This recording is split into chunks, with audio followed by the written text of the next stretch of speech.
Hello, I'm Dr. S. Minakshi, Jamshedpur Workers College, Kolhan University, Chaibasa. Today I'm going to give my lecture on Wuthering Heights, one of the most famous novel of Emily Bronte, and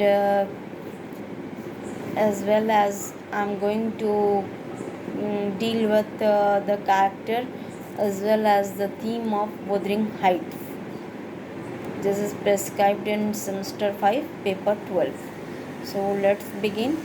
Now I'm going to give my lecture on Emily Bronte, a few lines about the novelist, and then I shall conclude my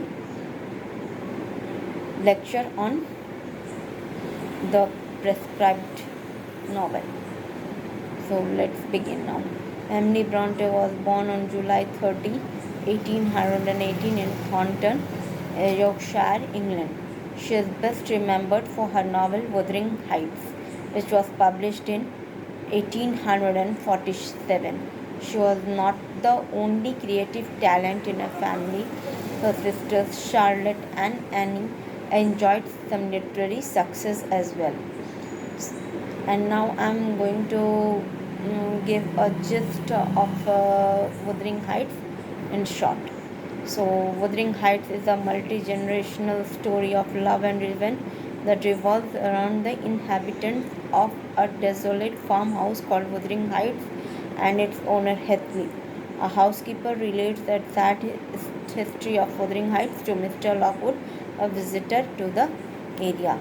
So, this was the short synopsis of on Wuthering Heights, and now I'm going to deal with the character of Heathcliff as well as the theme of Wuthering Heights. Wuthering Heights is a baffling work. It creates a world of love, romance, heartbreak, and revenge. It is much more than a drawing room novel or a family drama. The story transcends all limits. It goes beyond life and introduces the supernatural and mysterious elements. Heathcliff is the dynamic center of the story. He is the hero as well as the villain. At one level, he is also a victim. He has been wronged, tortured, humiliated, and discriminated. The novel presents the story of Heathcliff's revenge. The sole driving force behind Heathcliff is his desire to unite with Catherine. In attaining his objective, he destroys everything that comes in the way, and ironically, he unites with Catherine not in life but death. Wuthering Heights is suggestive of atmospheric tumult. Cliff embodies the spirit of a storm. This name is suggestive of heathen, non-Christian. Nothing known is clear about his parentage and background. He was picked up by Mr. Earnshaw in the city. Even as a young boy, Heathcliff spoke little, asked for nothing. Heathcliff and complained against nothing.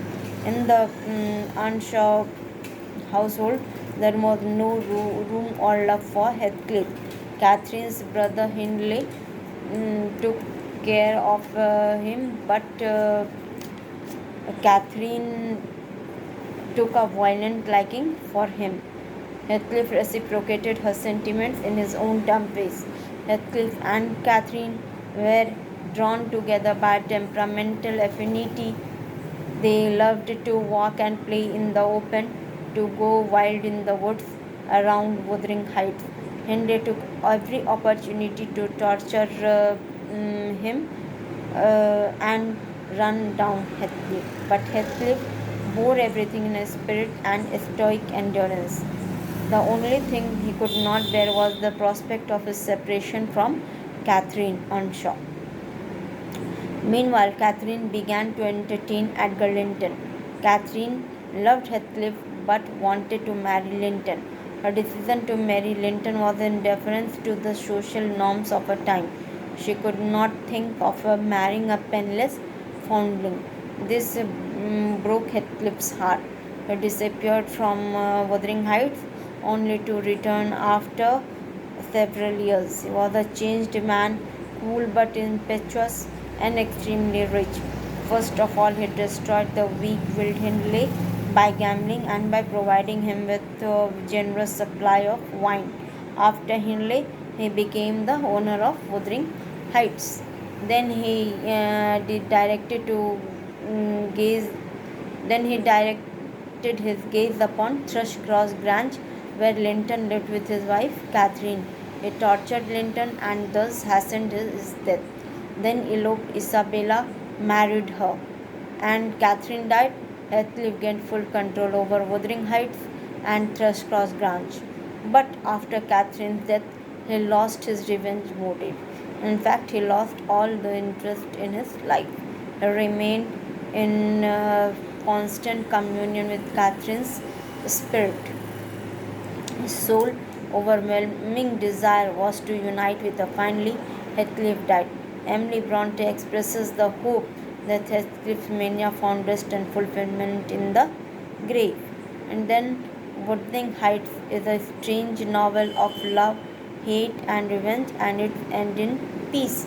At the end, there is a hint at the beginning. Harrington gravitates towards young Catherine. Together, they plant new flowers. Heathcliff lies side by side in peace, and the cycle of life resumes. Wuthering Heights is remarkable for its poetic suggestion and the novelist grasp of the concrete particulars. So, it can also be well said that Wuthering Heights is also a revengeful novel. So, here I end my lecture. Thank you.